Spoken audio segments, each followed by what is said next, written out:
ఇతిహాసవాణి channel నుంచి మీకు మరో మంచి కథనాన్ని అందజేస్తున్నాం. శుక్ర మహర్షి కథ. భృగు మహర్షి నవబ్రహ్మల్లో ఒకడు. ఆయన కొడుకు ఉషనుడు. ఇతడు చిన్నతనంలోనే అన్ని విద్యలు నేర్చుకుని మహా తపస్సు చేసి మృత సంజీవిని సంపాదించి లోకానికే మేలు చేశాడు. ఇన్ని విద్యలు నేర్చుకున్న ఉషనుడు మహాగర్వంతో కుబేరుణ్ణి మోసం చేసి ధనమంతా ఎత్తుకుపోయాడు. ఇది తెలిసి శివుడు శూలంతో వచ్చి గర్జన చేశాడు. ఉషనుడు భయపడి ఎక్కడికి వెళ్ళినా శివుడు ఎలాగో వదిలిపెట్టడని తెలిసి శివుడి దగ్గరికే వెళ్ళాడు. అప్పటికే కోపంలో ఉన్న శివుడు అతన్ని మింగేశాడు. శివుడి కడుపులో కొట్టుకుంటున్న ఉషనుడు బయటకు రాకుండా తన దేహ రంధ్రాలన్నీ మూసేసి కేవలం మూత్రద్వారం ఒక్కటే తెరిచి ఉంచాడు శివుడు. చేసేది లేక అందులోంచే బయటకు వచ్చిన ఉషనుణ్ణి మళ్ళీ కోపంతో శూలం తీసి చంపబోతుంటే పార్వతీదేవి వారించింది. నీ దయతో బతికిపోయాడు అని పార్వతీదేవితో చెప్పి అతడికి గొప్ప తేజస్సుని ఇచ్చి, వీడు సవ్యంగా రాలేదు కనుక మంచి వాళ్ళకి కాకుండా రాక్షసులకి గురువు అవుతాడు. ఇప్పటి నుండి ఇతడి పేరు శుక్రాచార్యుడు అని చెప్పాడు శివుడు. తర్వాత కుబేరుడి ధనమంతా తిరిగి కుబేరుడికి ఇప్పించాడు. అప్పటి నుండి దేవగురువు బృహస్పతి, రాక్షస గురువు శుక్రాచార్యుడు. శుక్రాచార్యుణ్ణి గురువుగా పెట్టుకుని హిరణ్యకశిపుడు 72,61,60,000 సంవత్సరాలు 3 లోకాల్ని ఏకచక్రాధిపతిగా తనని కాదనగలిగేవాడు లేకుండా పాలించాడు. కొంతకాలం తర్వాత రాక్షసులకి వరుసగా అపజయాలే కలుగుతుంటే శుక్రాచార్యుడికి మొరపెట్టుకున్నారు రాక్షసులు. రాక్షసులకు నేను శివుణ్ణి ధ్యానించి అస్త్రశస్త్రాలు తీసుకువస్తాను అని చెప్పి శివుణ్ణి ధ్యానించాడు శుక్రాచార్యుడు. నువ్వు దేవతల్ని ఓడించాలంటే తలక్రిందులుగా 1000 సంవత్సరాలు తపస్సు చేస్తేనే ఆ శక్తి వస్తుంది అని చెప్పాడు శివుడు. శుక్రుడు తపస్సు మొదలుపెట్టాడు. ఈలోగా ఇంద్రుడు రాక్షసుల్ని చంపేస్తుంటే వాళ్ళందరూ వెళ్ళి శుక్రాచార్యుడు తల్లి ఉషనని కాపాడమని అడిగారు. భృగుపత్ని అయిన ఉషన నిద్రాదేవతను ఇంద్రుడిపైకి పంపడంతో ఇంద్రుడు ఒకచోట కునికిపాట్లు పడుతూ ఉండిపోయాడు. దేవతలంతా వెళ్ళి విష్ణువును ప్రార్థించారు. ఇంద్రుణ్ణి విష్ణుమూర్తి తనలోకి ప్రవేశింపచేసుకుని యుద్ధానికి వెళ్ళాడు. కాని ఉషన విష్ణువుని శపించబోతుంటే విష్ణు ఆమె తల నరికేశాడు. ఆ సమయంలో భృగు మహర్షి వచ్చి తన భార్యను చంపిన విష్ణుమూర్తిని భూమి మీద 7 సార్లు పుట్టమని శపించాడు. ఇది విష్ణులీల కాక మరేమిటి? శుక్రాచార్యుడు శివుణ్ణి మెప్పించి అస్త్రశస్త్రాలు తీసుకొని వస్తే దేవతలకి కష్టమని తన కూతురు జయంతిని శుక్రుడికి సపర్యలు చేయటానికి పంపించాడు ఇంద్రుడు. శుక్రాచార్యుడికి శివుడు ప్రత్యక్షమై వరాలిచ్చాడు. తర్వాత శుక్రుణ్ణి జయంతి పెళ్లి చేసుకోమని అడిగింది. 10,000 సంవత్సరాలు నాతోనే ఉంటానంటే చేసుకుంటాను అని చెప్పింది జయంతి. శుక్రుడు అలాగే ఉండిపోయాడు. శుక్రుడెంతకీ రాకపోవడం వల్ల బృహస్పతి శుక్రుడి రూపంలో వచ్చి రాక్షసుల్ని మోసం చేశాడు. 1000 సంవత్సరాల తర్వాత శుక్రుడు వచ్చి జరిగింది తెలుసుకుని రాక్షసులకి నిజం చెప్పినా వాళ్ళు వినలేదు. కొంతకాలం తర్వాత అసలు నిజం తెలిసిన రాక్షసులు శుక్రాచార్యుణ్ణి వెతికి తమ తప్పును క్షమించమని అడిగారు. శుక్రుడు వినలేదు.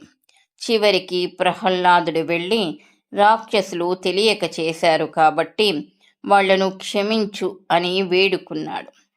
శుక్రుడు మళ్ళీ బలిని చక్రవర్తిని చేసి 20,30,64,000 సంవత్సరాలు పరిపాలించేలా చేశాడు. వృషపర్వుడనే రాజు శుక్రుణ్ణి తన దగ్గరుంచుకుని భక్తి గౌరవాలతో చూస్తున్నాడు. రాక్షసులందరినీ శుక్రుడు మృత సంజీవిని విద్యతో బ్రతికించేస్తుంటే వాళ్లను చంపడం కుదరక ఆ విద్య ఎలా నేర్చుకోవాలా అని ఆలోచించి దేవతలు బృహస్పతి కొడుకు కచుణ్ణి మృత సంజీవిని నేర్చుకునేందుకు పంపించారు. కచుడు శుక్రాచార్యుడికి సేవ చేసి ప్రియ శిష్యుడయ్యాడు. అంతేకాకుండా గురువుగారి కూతురు దేవయానికి స్నేహితుడయ్యాడు. రాక్షసులు ఒకసారి కచుణ్ణి చంపేసి చెట్టుకు కట్టేస్తే శుక్రుడు బ్రతికించాడు. మళ్ళీ రాక్షసులు కచుణ్ణి బూడిద చేసి మద్యంలో కలిపి శుక్రుడి చేత తాపించారు. తండ్రిని కచుడెక్కడ ఉన్నాడో చూసి తీసుకురమ్మంది దేవయాని. శుక్రుడు కడుపులో ఉన్న కచుణ్ణి బ్రతికించి అతడికి మృత సంజీవిని విద్యను నేర్పించి బయటకొచ్చి తనను కూడా బతికించమన్నాడు. కచుడు బయటికి వచ్చి గురువుగారిని కూడా బ్రతికించాడు.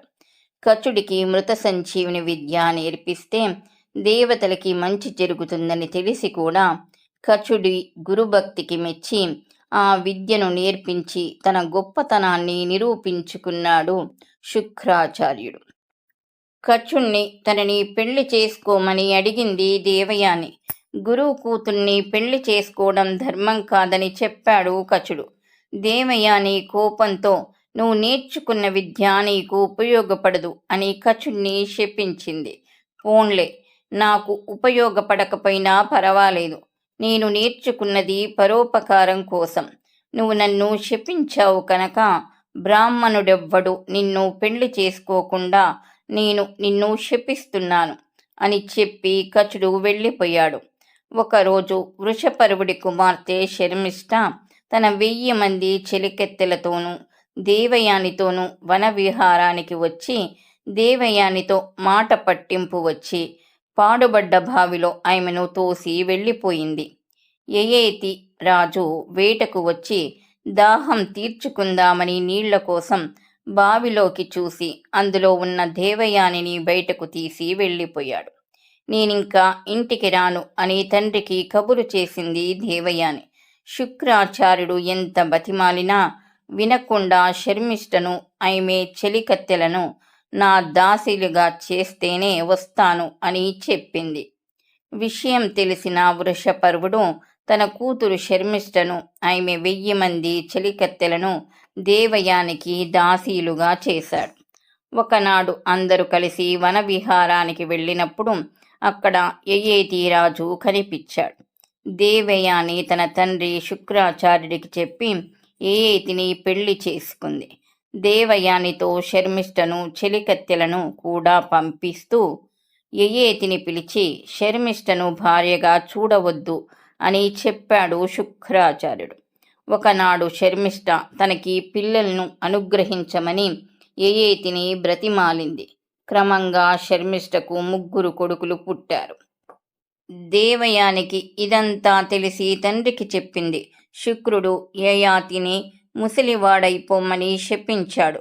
మళ్ళీ తన తొందరపాటుకు చింతించి యయాతితో నీ ముసలితనం నీ కొడుకుకు ఇచ్చి సుఖాలు అనుభవించాక మళ్ళీ నీ యవ్వనం నీ కొడుక్కిచ్చి నీ ముసలితనం నువ్వు తీసుకోవచ్చు.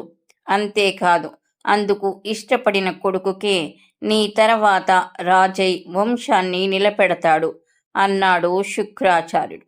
శుక్రాచార్యుడు బలచక్రవర్తితో 100 కొద్దీ యజ్ఞాలు చేయించి దానాలు ఇప్పించి సత్యం, త్యాగం, ధర్మం, దయ, యోగం అతనికి పంచప్రాణాలుగా చేసి తను గొప్ప గురువుగా నిరూపించుకున్నాడు. ఒకనాడు విష్ణుమూర్తి వామన రూపంలో వచ్చి బలి చక్రవర్తిని 3 అడుగుల నేల దానంగా అడిగితే బలి సరేనన్నాడు. కానీ శుక్రుడు బలి చక్రవర్తితో ఈ దానం ఇవ్వొద్దు, దీనివల్ల రాక్షసలోకం నాశనం అయిపోతుంది, అంతా సర్వనాశనం అయిపోతున్నప్పుడు మాట తప్పినా పర్వాలేదు అని ఎంత నచ్చ చెప్పినా బలి చక్రవర్తి వినలేదు. గురువుగా శుక్రాచార్యుడు తను తయారు చేసిన శిష్యుణ్ణి చూసి గర్వించాడు. అతనికి ఇష్టమైనట్లే చెయ్యమని చెప్పాడు. శుక్రాచార్యుడు ఔషాన సంహిత అనే గ్రంథం రాశాడు. దాంట్లో వివాహాల గురించి, కులాంతర వివాహాల గురించి కూడా రాశాడు. శౌనకుడు మొదలైన మునులందరూ శుక్రాచార్యుణ్ణి ధర్మశాస్త్రం గురించి వివరంగా చెప్పమని అడిగినప్పుడు ఆయన తన తండ్రికి నమస్కరించి చెప్పడం మొదలు పెడితే అది 9 అధ్యాయాల్లో ఔషాన సంస్కృతి అనే గ్రంథంగా తయారైంది. దాంట్లో బ్రహ్మచారి విధులు గురించి, గాయత్రీ మంత్రం గురించి, శార్ద విషయాలు, గృహస్థు చెయ్యాల్సిన ప్రేతకర్మ, అశౌచం, ప్రాయశ్చిత్తం మొదలైనవన్నీ వివరంగా ఉన్నాయి. శుక్రాచార్యుడు ఎంత గొప్పవాడో చూసారా?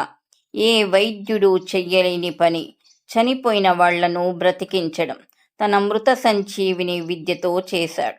ఏ దేవతలకి, ఏ రాక్షసులకి రాని విద్య అది. నవబ్రహ్మల్లో ఒకడిగా పుట్టి రాక్షసులకి గురువై రాక్షసులకే మంచి చేశాడు, కానీ తన వాళ్ళైన దేవతలకు చెయ్యలేదు. స్వార్థం చూపించలేదన్నమాట. ఎంత గొప్పవాడో చూసారా? శుక్రాచార్యుని ధ్యానిస్తే మనకి కూడా ఆరోగ్యం, ఆయుష్ కలుగుతాయి. తెలుసా? ఇది శుక్ర మహర్షి కథ. ఈ కథనం మీకు నచ్చితే లైక్ చేయండి. మరిన్ని మంచి కథనాల కొరకు మా ఛానల్ని సబ్స్క్రైబ్ చేసుకోండి. ఈ కథనాలపై మీ అభిప్రాయాన్ని తెలియచేయండి. ధన్యవాదములు.